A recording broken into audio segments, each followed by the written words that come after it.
Good afternoon, good evening, everyone who has joined this important session webinar, which is part of the series that we have been organizing in the context of the, Africa Dialogue. So just to start, distinguished guests, excellencies, ladies and gentlemen, on behalf of all the organizers who are here with us, of the Africa Dialogue Series 2026. It's my pleasure to welcome you all to this second webinar of this year Africa Dialogue Series. I am Remy Setiping, the Deputy Director of the UN Habitat New York Liaison Office, and I'll be facilitating this discussion that we're going to have today.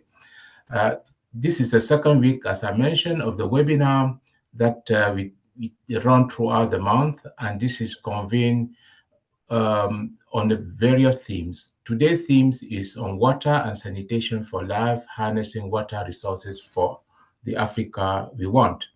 The Africa Dialogue Series theme is inspired by this year's African Union theme, which recognize that water and sanitation are critical to achieving Africa Union Agenda 2026. A week ago, for some of you who attended, who have been following this, we had the first webinar that focused on the strategic asset management approach for Africa's water resources.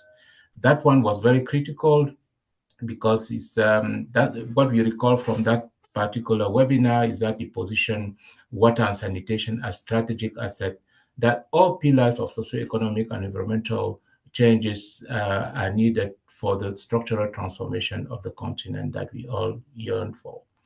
Today's webinar will be dedicated to water and sanitation as drivers of economic transformation and sustainable urbanization. The details, activities, and products of the African Dialogue Series are available on the Africa Dialogue Series 2026 website, which I encourage all of you to visit and make use of them, including the next webinar that will be taking place next on youth stage for the Africa Dialogue Series. All the resources will be available. But the main thing you have to maybe call and put in your calendar is the high-level political dialogue, which will be held in person here at the UN headquarters in New York on Friday, 29 May from 10 a.m. to 1 p.m. New York time.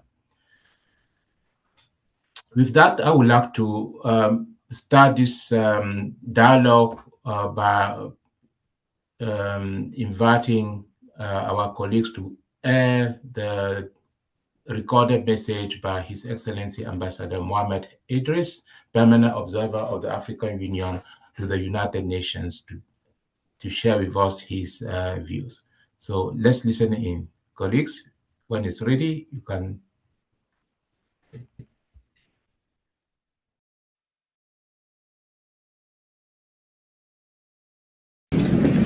Excellencies, distinguished panelists, ladies and gentlemen. It's a great pleasure to join you today for this important discussion under the Africa Dialogue Series 2026 on the theme Water and Sanitation as Drivers for Economic Transformation and Sustainable Urbanization. At the outset, allow me to express my sincere appreciation to the United Nations Office of the Special Advisor on Africa, our distinguished partners, panelists, experts, and all participants for convening this timely dialogue and for continued commitment to advancing Africa's sustainable development priorities.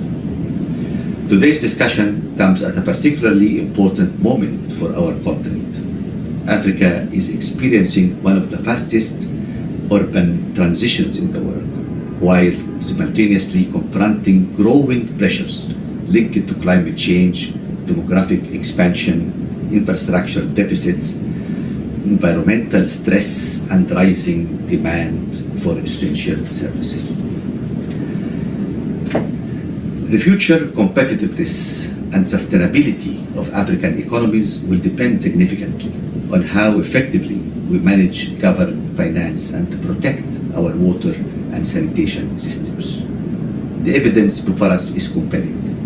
Africa's urban population is projected to exceed 1 billion by 2050, making this one of the most significant urban transformations of the 21st century. Yet, across many parts of the continent, large segments of urban populations continue to live in underserved and informal settlements, facing inadequate access to safe water, sanitation, drainage, resilient infrastructure, adequate housing, and basic urban services. If properly managed, this urbanization process can become a major engine for innovation, industrialization, employment creation, housing development, and regional economic integration. This is why water and sanitation infrastructure must occupy a central place within Africa's economic planning and urban development strategies. This also requires integrated urban water management approaches that align water systems with land use planning, affordable housing, climate resilience, environmental protection, and economic corridors, while strengthening the resilience and sustainability of rapid growing city regions. And it's important also the development of water-secure industrial and economic corridors under the African Continental Free Trade Area. Ladies and gentlemen, despite these challenges, the opportunities before Africa are immense. The continent has the possibility to build a new model of infrastructure-led and climate-resilient urbanization, one that promotes inclusive growth, supports resilient communities, strengthens economic productivity, facilitates slum upgrading and serviced neighborhoods, and improves quality of life for all citizens. Equally important is the need to strengthen governance, improve utility performance, mobilize sustainable financing, and empower African innovation ecosystems, particularly youth-led solutions. In this regard, the Africa Water Vision 2063 provides transformative continental framework that positions water and sanitation as strategic assets for sustainable development, economic resilience, and regional integration. Our discussions today therefore provide an important opportunity to reflect collectively on how Africa can accelerate implementation, strengthen partnership, mobilize investment, and advance integrated solutions capable of meeting the demands of our rapidly. To conclude, Excellencies, ladies and gentlemen, water is foundational to economic productivity, sanitation is essential to human dignity and sustainable development, and resilient cities are indispensable for Africa's long-term prosperity. I therefore look forward to the rich exchanges that will take place during this session and to the valuable insights and recommendations that will emerge from these rich discussions. I thank you very much.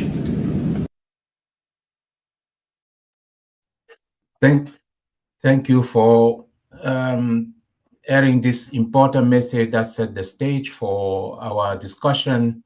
And now would like to check if the Undersecretary Anna Claudia Rosbach, the Executive Director of United Nations Human Settlement Program UN Habitat, is connected or available to deliver her opening remarks.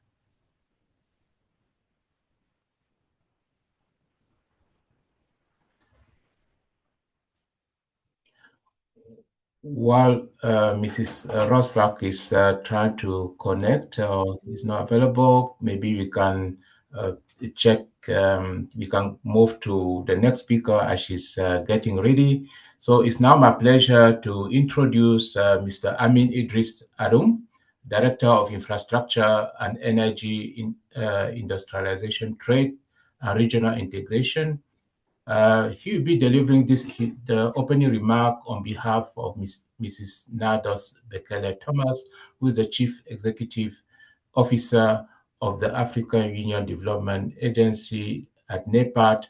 Mr. Adum, you have the floor, please.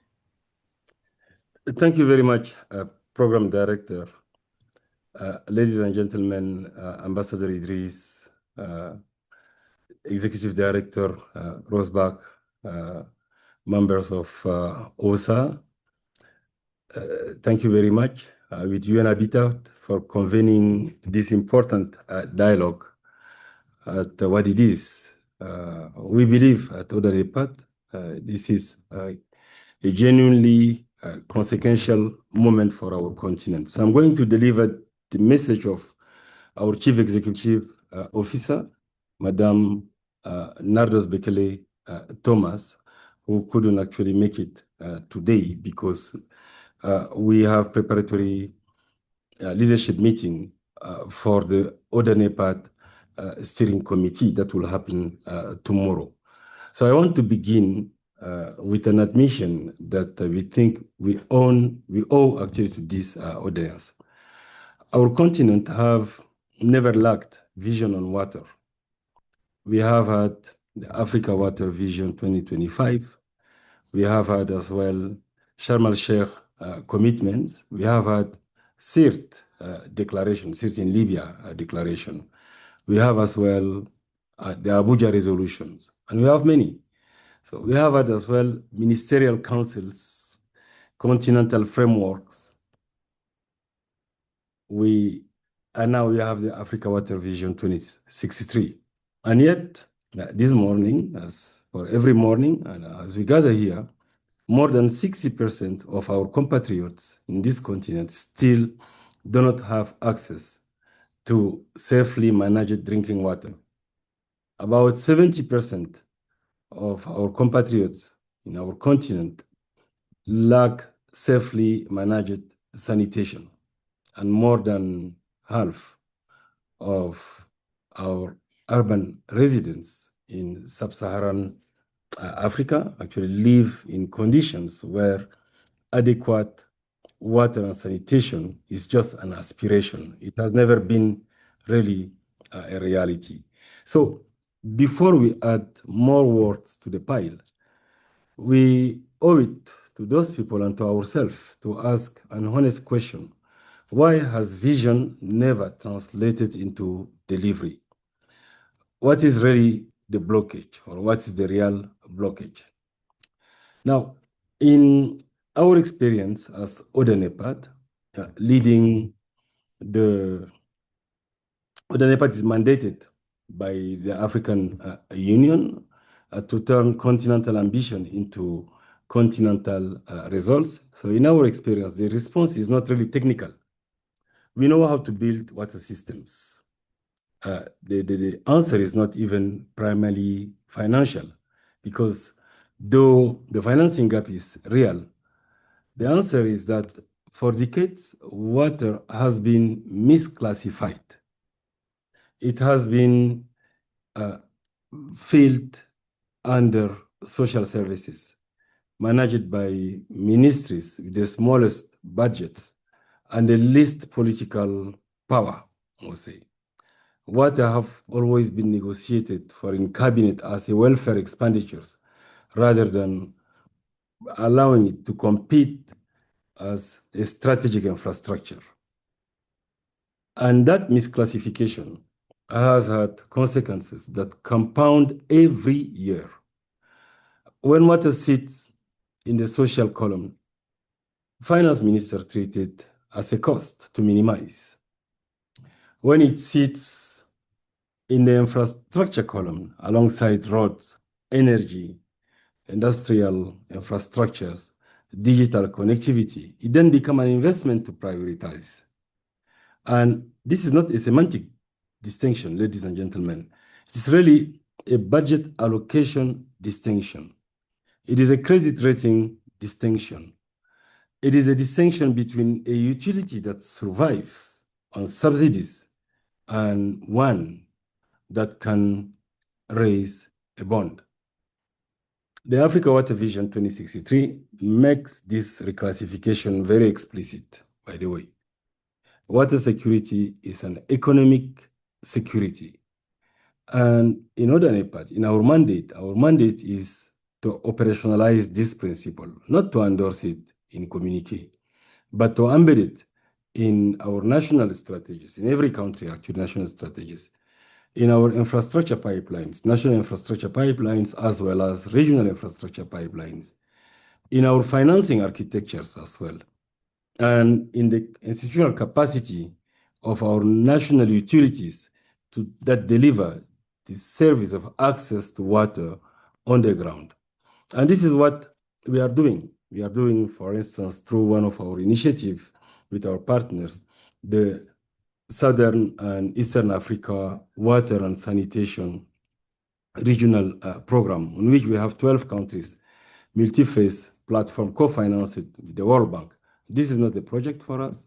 It's a regional system. It's the one that builds governance, technical assistance, and bankable investments pipeline in a simultaneous manner, because we have learned that you cannot actually solve a financing problem in a governance vacuum.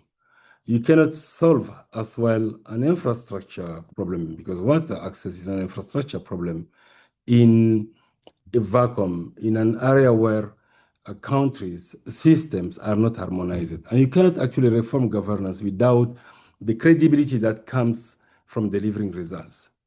So our cities are being built right now. You see, the infrastructure decisions being made in the next 5 to 10 years will shape really the urban experience of about 1.5 billion people by 2050 or more, 2 billion by 2050, I would say. We do not have the luxury of another decade of well-worded framework that actually stall at implementation. The AU, the African Union Year of Water, gave us a political window. The Africa Dialogue series actually give us as well a platform. And what we now need, and this is what we hope this conversation will produce, is a collective resolve to hold ourselves accountable, not for what we say today easily, but for what changes because of what we have agreed in the conversation, what we have learned in the conversation. And I would like to reassure you and to commit that Odanepat is ready to deliver. The question for us and for all of us here who have gathered here is whether the systems, the architecture, the financing, and the political will are really ready to match our ambition.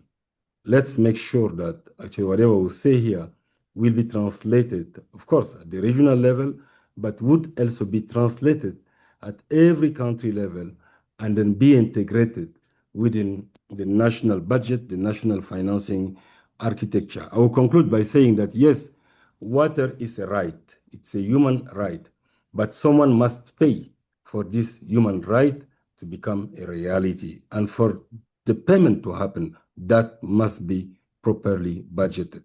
Thank you very much. Thank you. Thank you very much, Mr. Adum, for this very helpful input and contribution on behalf of the CEO.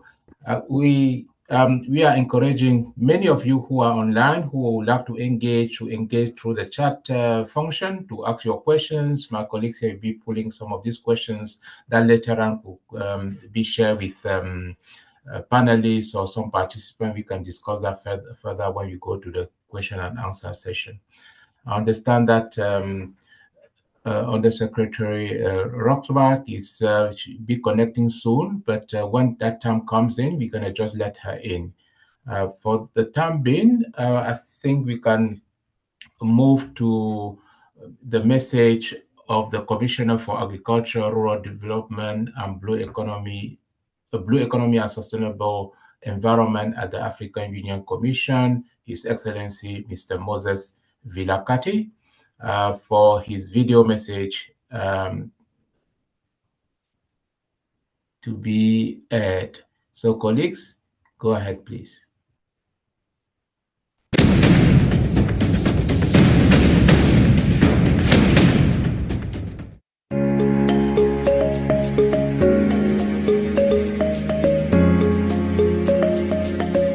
Africa is a net importer of food. We are not food secure. We are actually spending up to $100 billion per annum just importing food. Now, one of the major challenges is that we cannot produce enough. And this is because our agriculture is rain-fed agriculture in most cases. Also, when you look at the masses of water that we have, which are the oceans,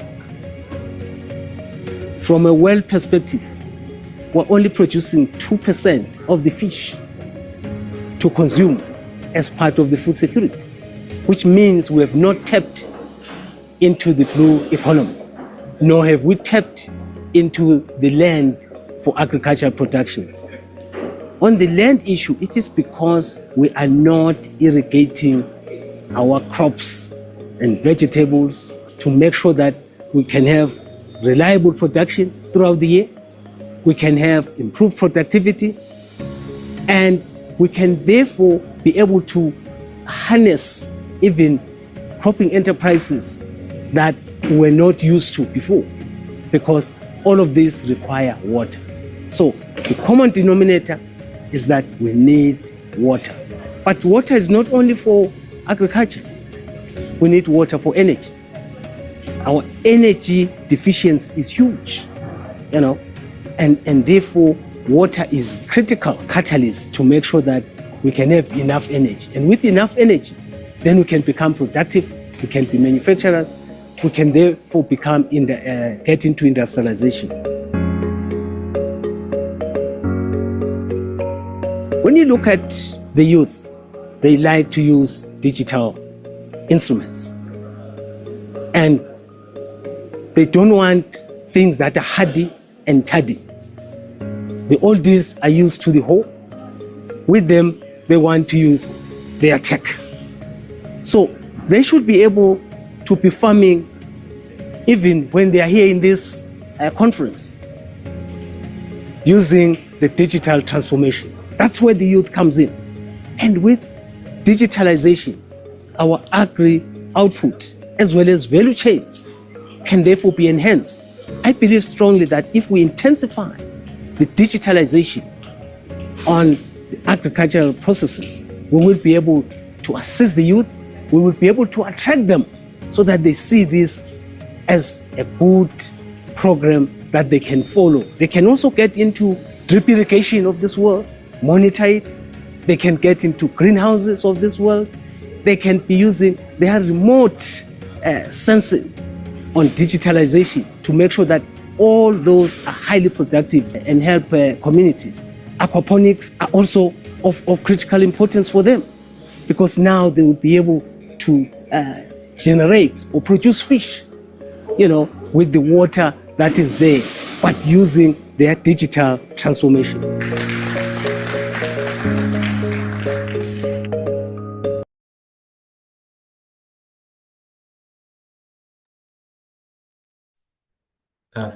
Thank you very much. I think it was very powerful message on that, touching on important levers to make this happen.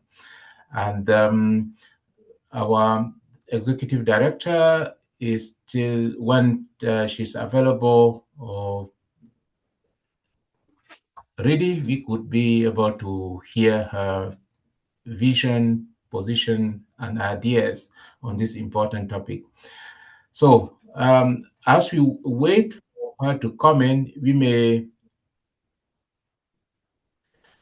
may see move now to the panel that we have, technology allowing. Some of the can face a few challenges, but I hope the panelists are ready. But before we go there, we have a panelist lineup. The idea is to have each of them speak for maximum 3 minutes or 4 minutes, and then we're gonna go back to further discuss.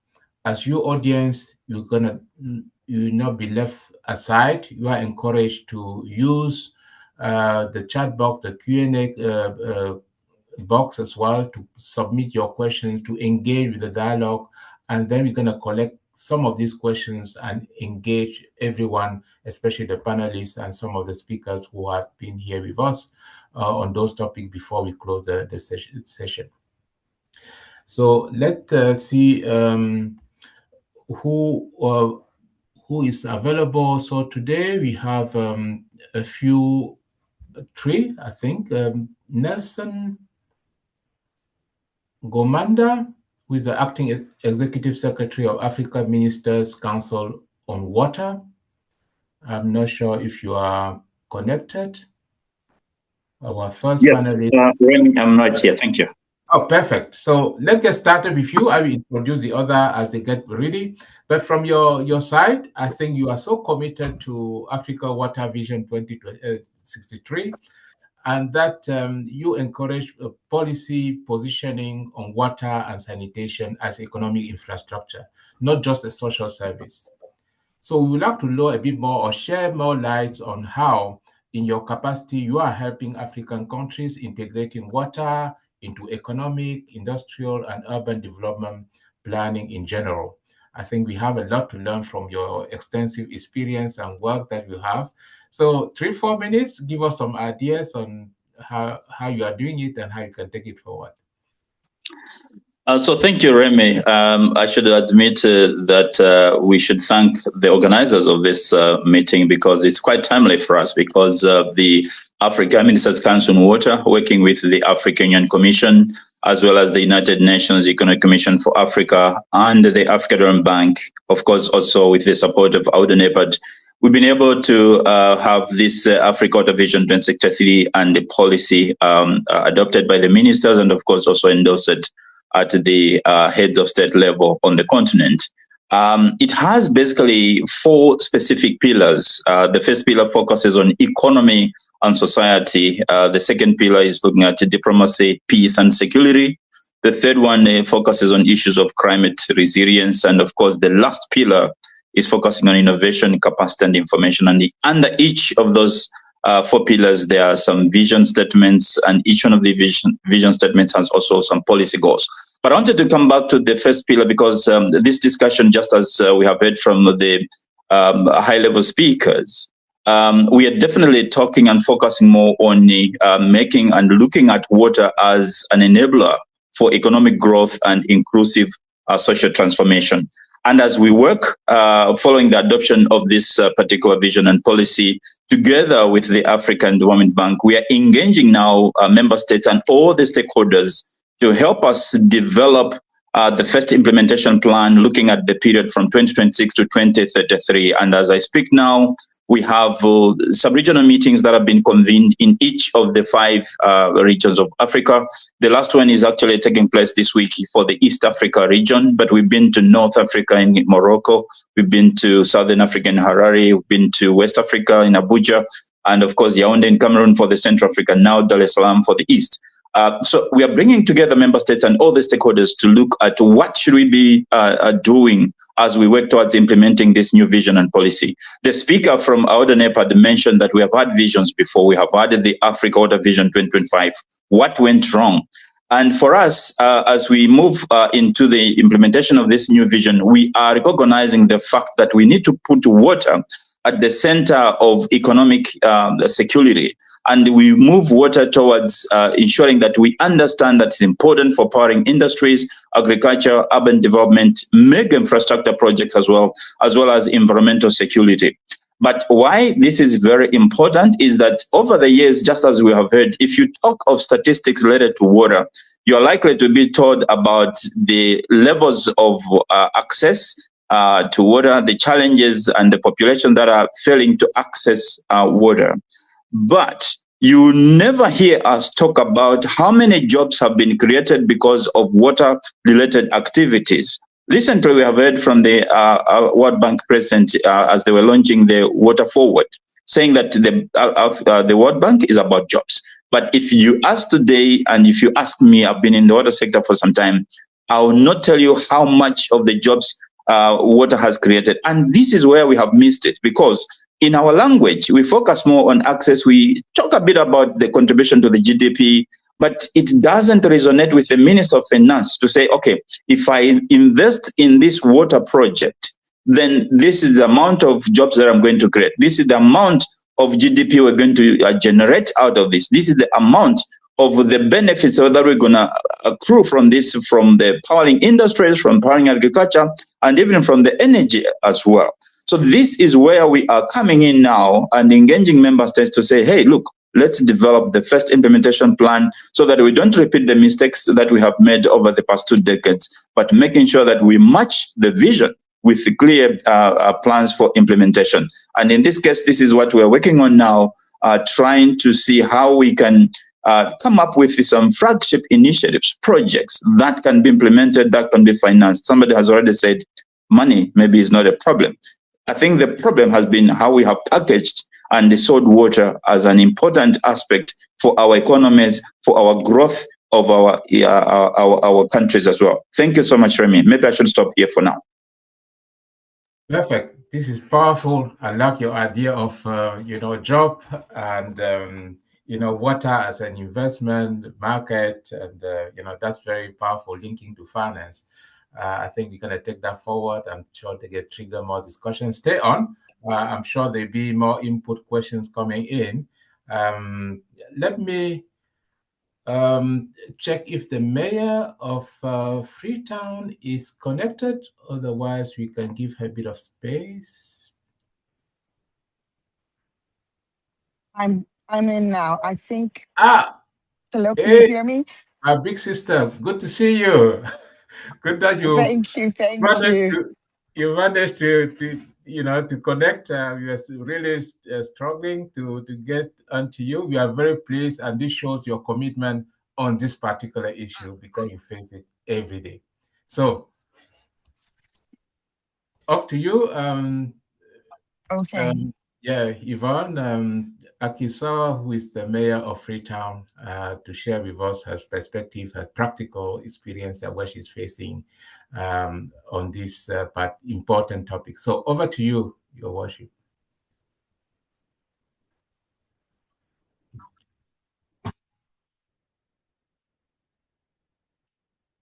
So apologies for the delay in connecting.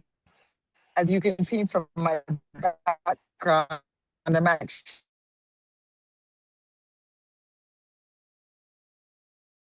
in a really remote community with very limited internet access. So apologies for the challenges. And hopefully I can stay, the question of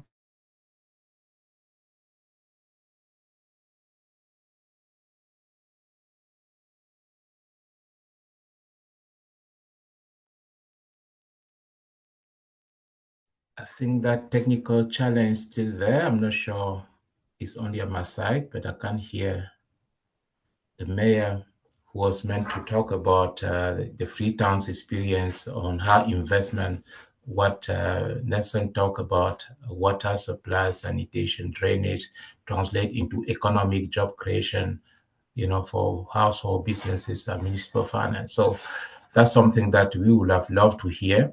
But if you have challenges, and I don't know, my colleagues can still reach out to the mayor if there was something recorded or some transcript or message, we can post it as we navigate these technical challenges. I think she completely had dropped out, but it's not lost. We still cross our fingers that this will be possible. But we keep. So, colleagues, if you allow me, I will go to the other panelists who will speak in French. So bear with us. That will help you also sharpen your French in a way. But we will be able to summarize a few takeaways for those who may have missed something, but the full transcript will be available in English later on. So let me bring around this table Mr. Halep Mehis, who is chargé de mission to the Director General of Algiers Water and Sanitation Company. I'm not sure if he's connected. Vous êtes connecté, Monsieur Mehis? Yes, I am here. Oh, good. Okay, good. Yes, so good. You have a better internet connection. I know that you are comfortable in French, but should I know that you are very much looking at water infrastructure, and that we know that is not matching the growth of the population. And from your perspective, we'd like to know very much what for you are priority, what are the things that are urgent to translate, to improve water system for the Africa transformation we just discussed. So feel free to speak in French, but English would also be welcome if you are comfortable. Over to you. À vous, Thank monsieur you. Hayes. Thank you. I speak in French. Bonjour, merci beaucoup. Merci pour l'équipe qui a organisé cette rencontre. Et aussi, je tiens à remercier aussi l'ensemble des participants des différents pays africains pour cette rencontre très importante sur la thématique de l'assainissement au niveau de l'Afrique. Je vais essayer d'être bref dans l'intervention que je vais lancer maintenant. Sur certains points très importants, je vais commencer sur le point stratégique africain sur l'eau et l'assainissement.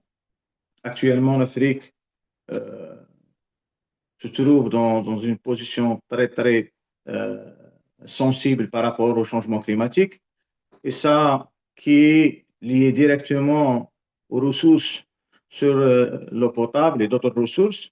Donc on est en plein crise, et surtout dans cette période. On voit sur la partie saharienne, on a une souffrance très importante sur la pluviométrie qui est faible actuellement. Pour cela, je vais parler et je vais me relancer sur les points stratégiques que l'Afrique doit mener pour régler ces problèmes. Et le premier point, on parle sur la partie nord de l'Afrique, c'est tout ce qui est station de dessalement. Actuellement, on a une faiblesse sur ces points. Et je vais citer l'exemple de l'Algérie. L'Algérie actuellement a lancé un défi très important sur le lancement des grands projets sur les stations de dessalement. Actuellement, on travaille sur 12 stations de dessalement qui répondent actuellement à une grande partie de besoins en eau potable. Et comme ça, on peut préserver les ressources naturelles, les ressources souterraines pour garder ça pour la population et pour l'avenir de nos enfants. Donc ça, c'est un point très important qu'on doit travailler ensemble. Le deuxième point que je vais évoquer sur la partie assainissement et en même temps lié à l'irrigation, c'est l'utilisation des eaux usées ou les eaux réutilisées. Comment on s'appelle ça? Nous, on l'appelle les reuse, le projet reuse, c'est la réutilisation des eaux usées. Actuellement, on est en train de parler sur un chiffre phénoménal au niveau de l'Afrique qui n'est pas utilisé, qui perdait sur la nature, et ça complique la vie des gens et surtout sur les maladies actuellement et l'environnement. C'est deux points qui souffrent.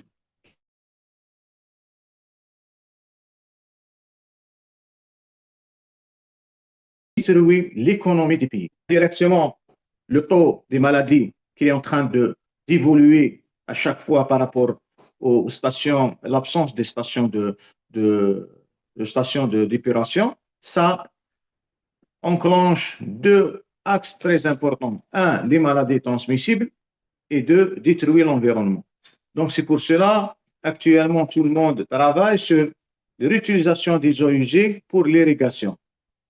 On peut récupérer entre 20 et 30 dans les 5 prochaines années sur tout ce qui est eau usée pour l'irrigation en Afrique, si on lance le grand projet, l'installation des mini. Il y a deux axes pour répondre à ce besoin. Le premier axe, c'est les grandes stations d'épuration. Mais aussi, il y a une solution, actuellement une solution innovante, c'est les mini-stations d'épuration. on peut récupérer maximum des eaux utilisées pour l'irrigation. Comment intégrer tout ce système avec l'innovation au niveau eau potable et assainissement, ça va nous permettre d'économiser l'aspect économique et réduire les maladies soit transmissibles ou les maladies causées par les eaux usées. Ça va nous faire gagner entre 2 et 5% de PIB par rapport aux maladies causées par l'eau et l'assainissement. Le deuxième point qui est très important, intégrer la technologie pour répondre aux besoins économiques.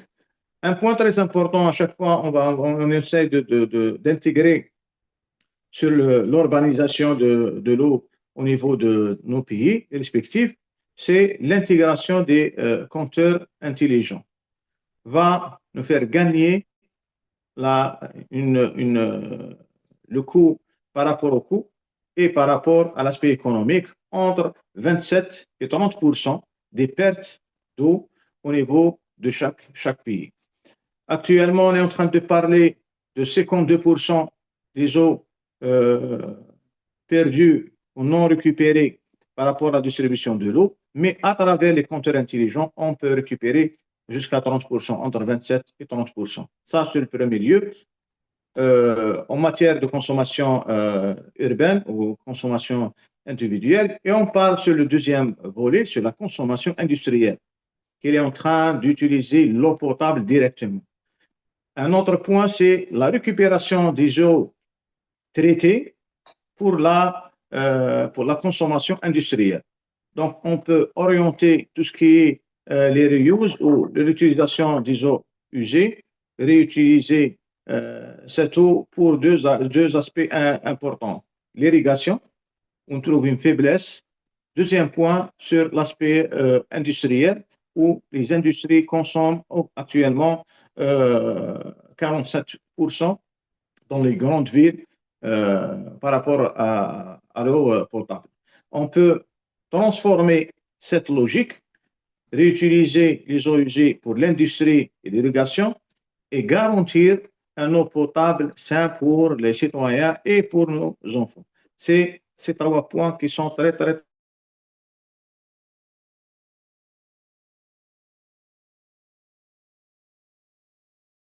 très important. Comment aussi on peut travailler sur l'injection des eaux épurées au niveau des champs pour redonner vie à nos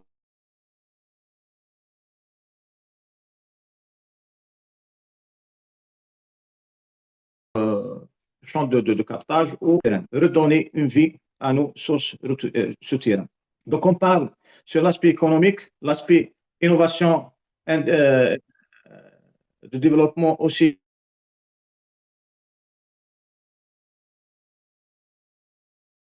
Intégrer vous m'entendez? Ça se coupe, mais allez-y, allez-y. C'est comment intégrer les deux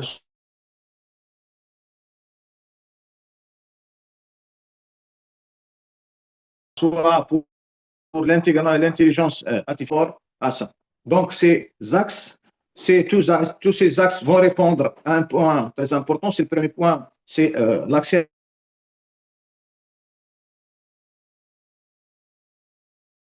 et l'assainissement pour l'ensemble, fait collectif et le rôle que le média doit jouer pour aussi préserver ses ressources. Le quatrième point, c'est par rapport à tout ce qui est politique. Les politiques doivent s'intégrer cette stratégie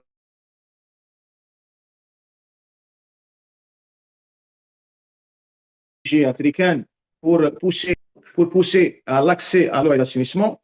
Et le dernier point, c'est les institutions. Allô?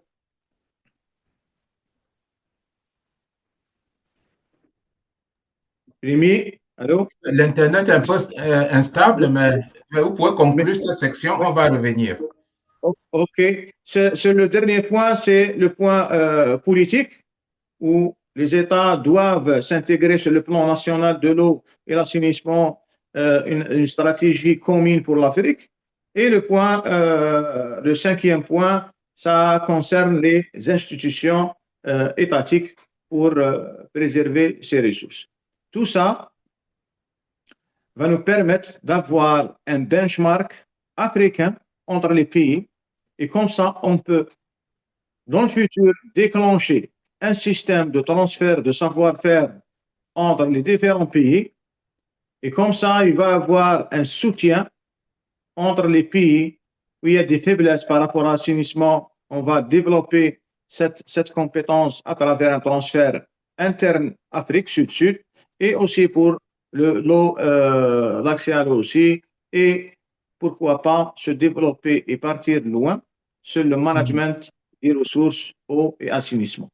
Tout cela doit être couvert par un carnet, on s'appelle ça, c'est le carnet vert des indicateurs africains, qui vont garantir le niveau des compétences des entreprises qui travaillent dans le service public pour l'accès à l'eau et l'assainissement à nos citoyens et aux citoyens africains. Ça, c'est à peu près une stratégie pyramidale par rapport de l'État jusqu'aux citoyens pour l'accès à l'eau et préserver ces ressources en garantissant un système économique croissant pour nos pays et l'Afrique. Merci beaucoup. Merci beaucoup, Halif Mehis, pour cette intervention. Maybe colleagues, for the interest of some colleagues, so they can catch up. First of all, before that, please share your thoughts, ideas, questions, and points in the chat or question and answer box, so that we can go back to Halep or Mr. Gomanda earlier, who spoke in this panel, because they'll be the one engaging in this. Even if you have questions for Mrs. Akisoa, you can always share that with her. Now, just to a few points that were mentioned earlier, Mr. Mehis stressed the context of the Sahelian region and the point of the rainfall, and then he shared 5 strategic entry points or areas that will be very much important to take forward. So that's very helpful. The first one was maybe promoting desalination plants for all the benefit that it brings, and the other one was wastewater recycling plants to reuse all the wastewater for different purposes. The third area of where he stressed on was the area of technology-driven interventions, AI and smart water meters, for instance, that would help a lot in reducing waste in terms that could be further reused for domestic, industrial, or agricultural purposes. The last point he was emphasizing was on the policy and all the institutional framework that are needed to make sure that we can sustain some of these changes for the use of water resources. I think that's what I had picked in his intervention, very much forward-looking. So I will now check with colleagues if there were some questions that are addressed to a few to the panelists. But in the meantime, I understand that UN Habitat is now ready to contribute. I don't know if my colleague Patrick is connected and ready, or should we wait before we go to the second round?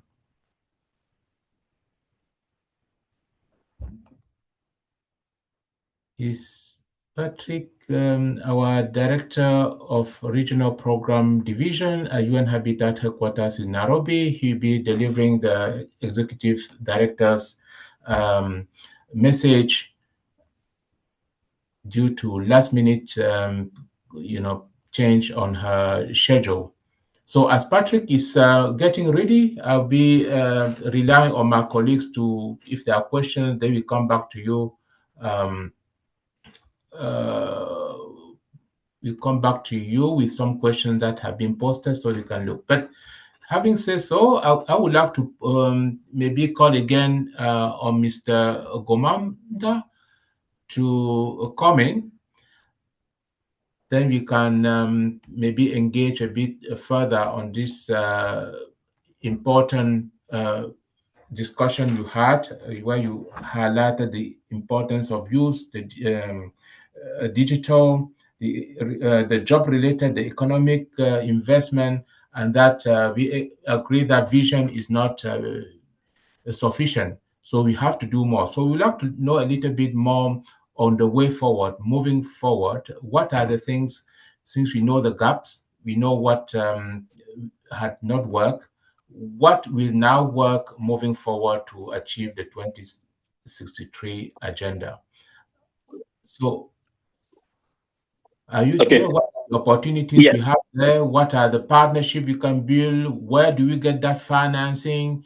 You know, any ideas or the concrete ideas we can take forward so that on the 29th of May, we might come and say we have come up with something that may work for Africa. So Nelson, let us share some of the thoughts on those. So thanks, Remy. Trust me, this question you've raised, it requires all of us possibly on the call as well to start thinking through about that. But there are some specific areas where we see that member states, possibly also our political leaders and even agencies, including the UN system, the regional economic communities, the financing institutions that we have to work on. But one key area that is quite clear from our side, apart from, of course, the narrative and the shifts changing towards putting water at the center of economic growth, as I mentioned earlier on, we also have to think through a bit more about issues related to capacity, information, and of course, also when we talk of technology, innovation, we have to also embrace innovative maybe solutions. So when it comes to developing capacity, we think that it's important for us as member states, as players, to support efforts towards really having systems that are available and that can help us to embed and have water in national economic priorities. This is something that I think we have always seen member states, just as you've mentioned, or one of the speakers talked about water sometimes falling off the priorities because it's embedded either in infrastructure, either in social related sectors, if anything. But we have to put it at the center of our national economic priorities. That's number one. Number two, when it comes to the aspects of investments, I think this is also an area that others have already said that money is not a problem, but we have to develop, possibly we can say, water infrastructure projects that are also bankable. I think sometimes we have seen African Bank and other financing institutions saying that there are no projects that are water related for them to finance. So we have to, again, strengthen the capacity of our member states, of our different agencies in our governments as well, to develop bankable projects that are ready for investments, to attract investments.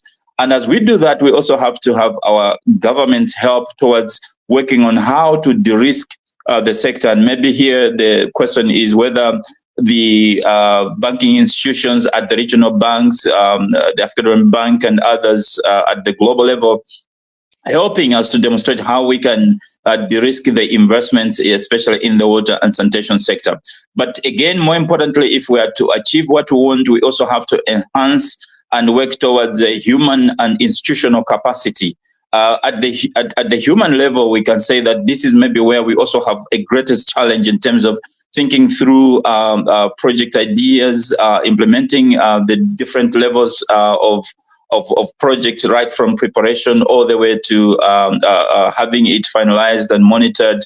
All these are aspects that will require more capacity as well. But more importantly, and then maybe the last point, is strengthening data systems so that our decisions are informed by the right information as well, are informed by the right data, and making sure that that data is also, where possible, shareable. Shareable, I mentioned this because sometimes we have had data, but to have it also shared, especially from the fact that our water resources on the continent, on the African continent, is shared. 90% of Africa's surface water is transboundary, and of course supports 75% of the population. But for us to manage that 90% of the water resources, it requires the cooperation of different member states, and that also require sharing the information. So there is quite a lot, and there are quite several areas where we definitely have to do it right. But all this would maybe focus on the aspects related to capacity, as I mentioned,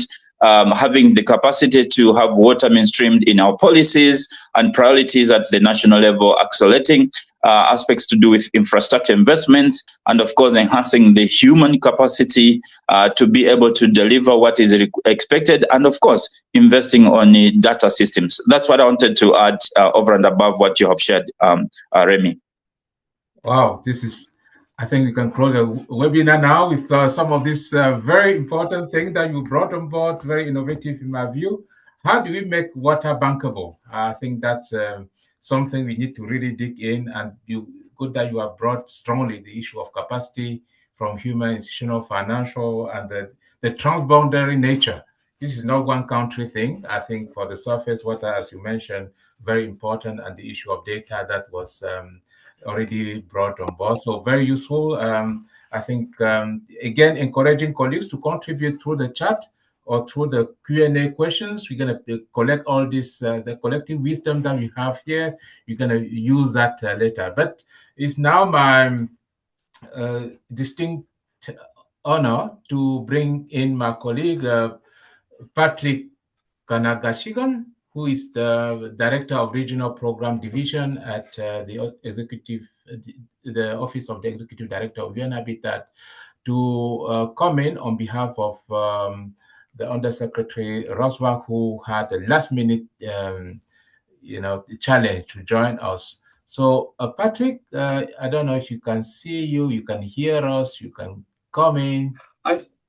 I can see you and hear me. I don't know whether you can hear and see me. From my side, I can hear you, but I can't see you. But still, go ahead. Remy, you have to the video. You got to turn it on from your end. All right, my colleagues, on the technical side, will look into that.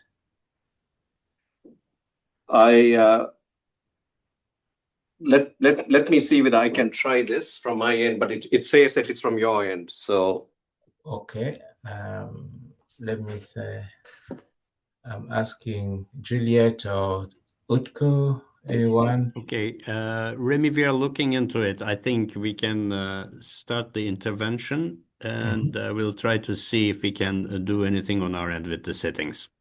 Thanks a lot. Okay. Thank you. Can I go ahead then and deliver this on behalf of our Executive Director, Anna Claudia Rosbach? So I just wanted to say, Your Excellencies, representatives from member states, the African Union, local authorities, utilities, development partners, and the private sector, ladies and gentlemen, it is a great honor to address you at this decisive moment for Africa's urban future. I thank the African Union Commission and the UN Office of the Special Advisor on Africa for convening this critical dialogue under sub-theme 2 of the 2026 Africa Dialogue Series. Africa is entering a defining urban century. The continent's urban population is projected to double from 700 million to nearly 1.4 billion by 2050. The scale of growth is unfolding primarily through informal housing and unplanned settlements. This reality presents a clear message. Africa's housing and slum challenge cannot be solved without water. Today, nearly 240 million people live in informal settlements, and over 54% of urban residents in sub-Saharan Africa live in slum conditions. The defining characteristic of these sentiments is not only poor quality housing, it is the absence of serviced land, first and foremost, and absence of safe water, sanitation, and drainage. Where water does not reach formal housing does not follow. Where sanitation and drainage are missing, settlement upgrading stalls. The urgency is unequivocal. Water is the backbone of housing delivery and slum transformation. Without bulk water infrastructure, networks, and wastewater systems, land cannot be opened up, and housing cannot densify. In these conditions, informality expands faster than governments can respond. Yet too often, water and sanitation investments are sequenced after housing construction or slum upgrading has begun. This has proven to be costly and ineffective. In rapidly growing African cities, delayed water infrastructure locks informality. Early integrated investment in water systems is therefore not only an infrastructure issue, it is a housing and slum transformation policy imperative. We must also be clear, urbanization is not the enemy. Cities already generate close to 80% of Africa's GDP. They are centers of job creation, innovation, and opportunity. Planned and serviced urbanization lifts households out of poverty and strengthens national economies. The challenge faced by policymakers is not whether Africa will urbanize, but whether we will provide service land and affordable housing at the scale required to match the rate of expansion. This is why water and sanitation must be treated as strategic economic and spatial infrastructure, not merely social services. Reliable water supply underpins construction, land development, housing finance, public health, and climate resilience. In informal settlements, extending water and sanitation services is often the very first decisive step that allows communities to invest in safer housing and areas the conditions for neighborhood scale upgrading.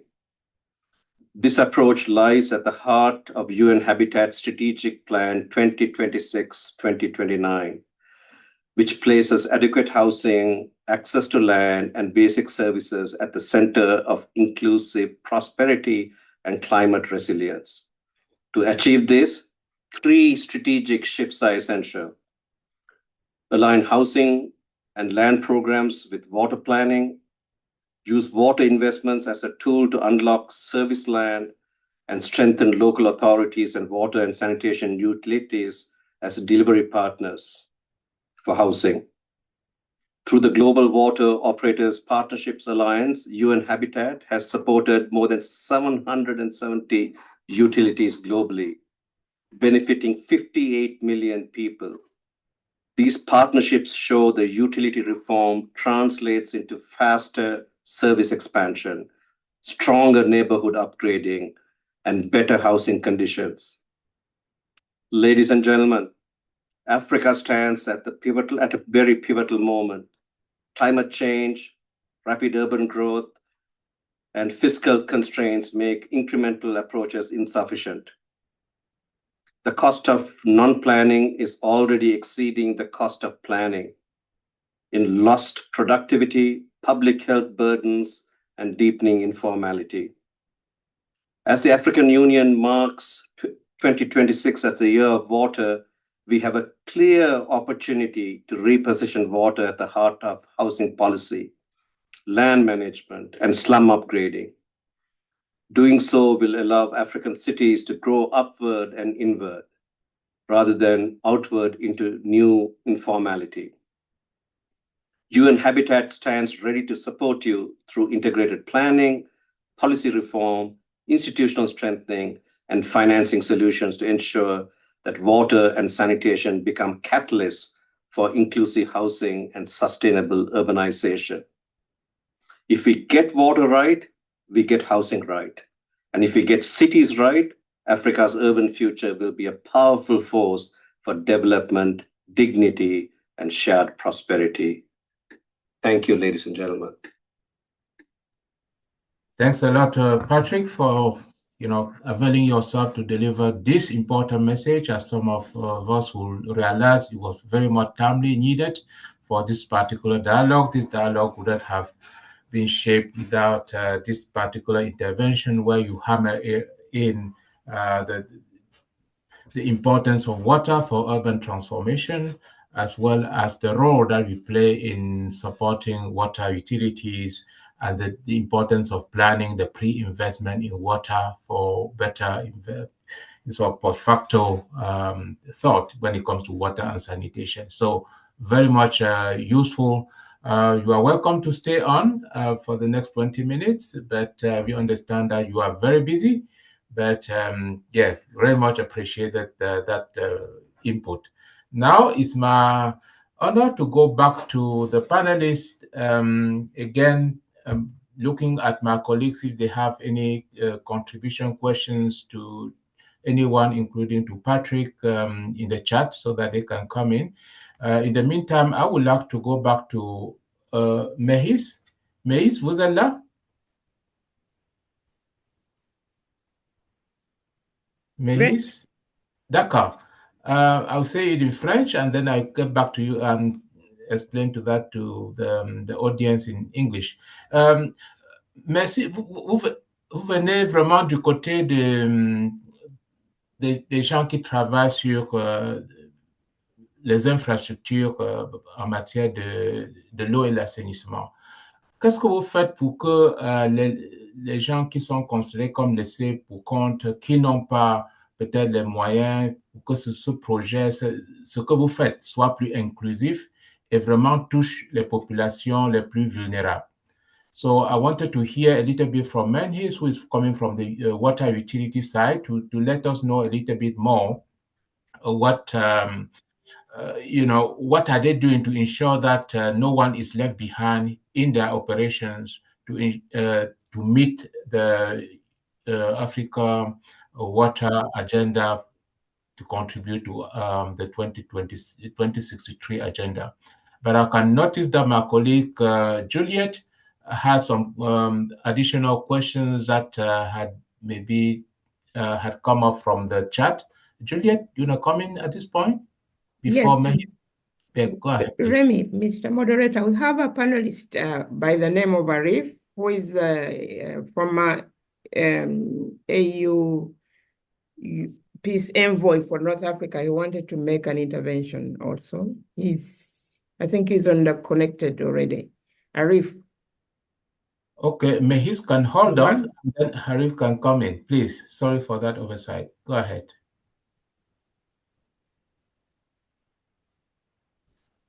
Greetings. Am I audible? Excellent. Yeah. Thank you so much. Assalamu alaikum. I hope you are doing well.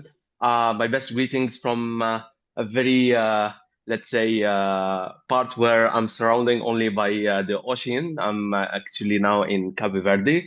We are preparing for something that is also relevant to the mandate of the African Union Agenda 2063. So once again, thank you so much, the Office of Special Advisor on Africa Affairs and the AU observation mission to the UN for convening this critical dialogue, as it was mentioned by all the panelists. This is becoming very critical dialogue. Why? Because now we do realize the impact of climate change, and also we are trying to figure out this kind of nexus between the climate change, the water scarcity, and also the development as a foundation to peace. And this is my entry point. Speaking about when I was joining for the very first time this kind of discussion as a partner entity, I was discussing how the youth actually can play a role in this kind of discussion. And this is through mobilization. Like, we know that we do have highly good, impactful profiles around Africa and beyond, but still we need to have this kind of space where we can exchange thoughts and for sure best practices. Speaking about the water scarcity and its nexus with peace, I might have very limited knowledge about this, but I do know that most of the historical civilizations were built around where water existed. nearby to rivers, nearby to seas, oceans, and so on. So this actually takes us to today's current situation, which is that we notice that most of the big cities and so on, they are actually built next to where there is access to water. But still, now we do have this kind of, for instance, my dear friend Khalid Mahiz was speaking about the initiatives that I really praise about what they are doing. They are literally, as a young Algerian, I was actually affected by what they are actually doing. This water desalination of the sea. So me, I live nearby to the sea. So imagine I go to my home and then I find that once I'm coming back to my home, I don't have water in my home. That is very terrible, and I'm next to water. So imagine this kind. Doesn't mean that you just live by the sea, then you have access to the water. We need to have access to clean, potable water, and this is actually what they are doing through their program with this building 12 desalination stations. Going to different cities in Africa, for instance, in Johannesburg, I was recently in Joburg. They are actually doing a lot of things. I saw that the mayor of Joburg was delivering her statement at the beginning. They are doing also a lot of job, but still, what are we doing to learn from the best practices? Because as I was delivering this statement to the African Union Peace and Security Council on the 11th of November last year, we were discussing also the impact of water, climate change with migration. Like many youth, they are actually fleeing and they are going far from their homes. Why? Because they don't have access to water. Even for me, let's say I'm not that very innovative, I'm not that into technological side, but still, if I want to go and do some agriculture initiatives, agriculture small projects, SMEs, I cannot do it.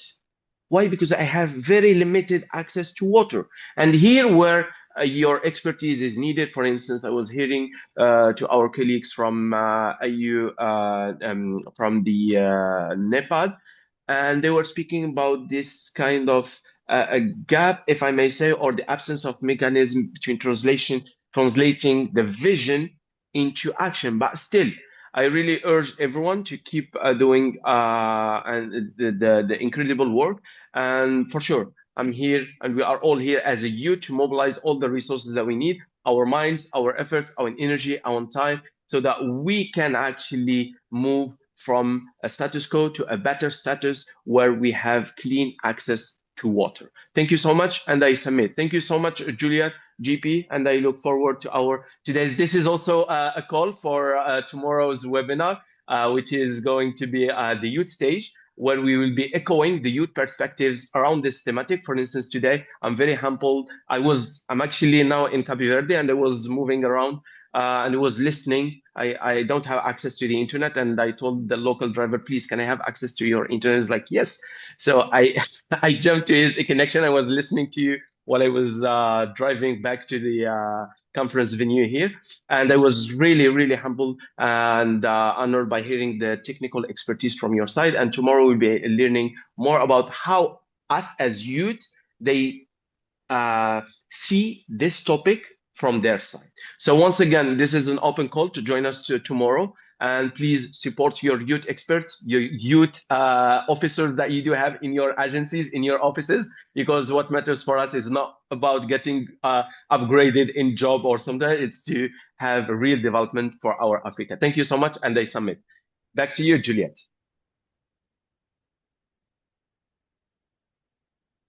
Juliet, do you want to come in? No, back to you, Mr. Moderator. The young people, they speak their mind. That's okay. Okay. We still have about 12 minutes, but this is very, very much needed intervention, at least at two level. It was mentioned earlier the importance of the youth, the future we want, and again to prepare for the youth event that is coming up. So, as you know, African Union pays greater attention to the future, the youth. So this is another testimony in that respect. So let me now check with Mahis. on the inclusion of really making sure that this water is leaving no one behind, that all those who are vulnerable, those who are living in precarious conditions are also considered by water utilities operators, including in their program. So, Mahis, vous avez la parole. Et puis, profitez-en pour donner un ou deux messages pour clôturer votre contribution.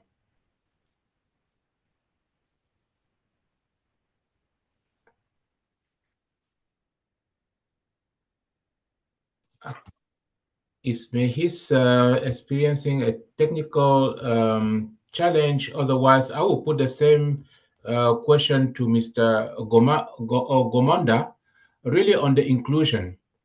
Because how do we make sure that those who are really vulnerable... Was that Mehis? Oui. Ah, d'accord. Ok, vous avez la parole. En 3 minutes, vraiment, dites-nous comment vous faites pour vous assurer que, oui, que les populations, oui, laissez pour compte. Et puis, votre dernier message à retenir pour le webinaire. À vous. Je vais être bref pour faire passer un message très important à nos confrères et les leaders africains sur le domaine de l'eau et de l'assainissement. L'importance actuellement, c'est les ressources financières pour déclencher des grands projets et répondre à un besoin au niveau local.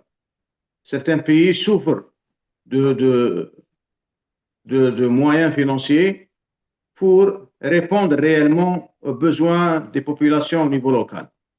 C'est pour cela on peut lancer aussi une caisse d'urgence au niveau de l'Union africaine pour soutenir certains pays afin de répondre aux besoins de la population locale. Un point très important que mon ami, mon frère Arif a évoqué, moi, je pense que Adam a évoqué un point très important aussi, c'est sur l'impact du changement climatique sur les gens déplacés. Actuellement, on voit qu'il y a beaucoup de gens qui souffrent du changement climatique, qui sont déplacés d'une zone à une autre pour survivre et pour avoir aussi l'accès à l'eau. Le troisième point important que je vais essayer de l'évoquer et clôturer mon intervention avec ce point, c'est comment trouver un mécanisme de transfert de savoir-faire entre les pays membres africains dans le domaine de l'eau et de l'assainissement, parce que c'est très important. On a certains pays qui maîtrisent certains métiers de l'eau et de l'assainissement. Aussi, ils ont des moyens techniques, ils ont des études déjà faites sur le terrain. Donc, on peut avancer le temps, on peut avancer ensemble pour atteindre nos objectifs 2063. Un point très important que je vais évoquer, je vais mettre le point sur ça, notamment sur un benchmark entre les pays membres sur ce point, et aussi mettre des indicateurs communs, des indicateurs applicables à l'ensemble pour avoir réellement un reporting fiable et avec une vision stratégique très fiable pour l'Afrique. Je vous remercie pour votre attention. Un grand respect pour mes confrères africains. Merci beaucoup. Merci beaucoup, Halep. Just in the interest of some colleagues who may have missed something, Halep was talking in terms of call to action. One of them was he recommended that we can establish an emergency water trust fund within the African Union or Africa level to support countries that are struggling with some of the water and sanitation issues. He brought the example of migrant displacement that are really in dire need of support. His second recommendation was in the area of benchmarking or indicators to make sure that we share experiences. We look at what is happening. There are some countries that are well equipped, better positioned with expertise, technology, who can actually have that knowledge and technology transfer across Africa. And that's something the African Union and the African constituency may consider for that exchange of knowledge, expertise, technology, and experience. Now, it's my distinct honor to now call upon Mr. Gomonda around the same thing, maybe a reflection on the inclusion and your one or two takeaway or action to consider by this webinar. Takeaway, one or two messages that we can take away, or actions that we could consider in our report for this webinar. So thank you so much, Remy, again, for the opportunity. When it comes to inclusion, as you said, on the African continent, it's quite an important issue. Actually, we have, under the Africa Ministers' Council on Water, pushed the narrative around having to pay attention to gender and the social inclusion, because this is quite key if we are really to deliver the results that we want. In the new vision and policy that we have heard from the beginning of this webinar, there is quite a good focus on this issue. And the core in this particular vision and policy is that let's work towards removing the barriers that prevent other sectors of our communities participating in governance, participating in decisions. And we are saying that let's move the barriers to allow the participation of women, to allow the participation of youth in issues of governance at all levels, actually. And when it comes to youth, I think on the continent we have heard already that up to 60 or 70% of the population in some countries is aged less than 35 years. So some of us are already considered ancestors in some of our communities as well. But we have to make sure that we are moving towards the protocols, towards the agreements that really facilitate the inclusion and engagement of youth, of women, and even some disadvantaged groups, especially when it comes to decision making at the transboundary level, but also at the local levels as well, and making sure that their voice is heard even at the time we are making policies related to water or even sector reforms. That's very, very important. But you mentioned about the key takeaways. I think for us, we believe that let's emphasize and keep on saying that water is not just a social good as others have looked at it over the years. It's economic good. It's something that can help us transform the economies, transform the lives. And water is something that we have to move at the center when it comes to powering industries, when it comes to powering our agriculture, when it comes to urban development, when it comes to mega infrastructure as well. And this is how we can create opportunities for jobs, create opportunities for businesses, create opportunities for investments. And it's a call to all of us to ensure that we take water and put it at the center of economic growth and economic development on the continent. Thank you, Remy, and thank you again, the Office of the Assistant focusing on Africa Affairs within the UN for organizing this series of webinars. Thank you. Thanks so much. Really very important. I think the message is there. We now have to understand that there'll be more contribution insight from the chat. No particular question as far as I can tell, unless my colleagues advise otherwise. But it's had been a distinct, really honor to come here and learn with you during this webinar. Now I have to move to the closing section so that we can keep on the time that was allocated. So it's my honor to invite Jean-Paul Adam. I hope he's connected and can start getting ready. Okay. Jean-Paul Adam is the Director for Policy Monitoring and Advocacy in the Office of the Special Advisor on Africa at the United Nations Secretary General here in New York. So he will share with us some of the key takeaway from his side and the next step so that we can really see the importance of how this webinar is contributing to the overall dialogue over this month of May. So, my colleague Jean-Paul, the floor is yours, if you can. Thank you very much, Remy, and congratulations for your moderation. But allow me to also express our thanks, our sincere thanks to all of the partners for the excellent discussion that we've had today. And I think it has really been an illuminating conversation. A few key points for me to conclude this session.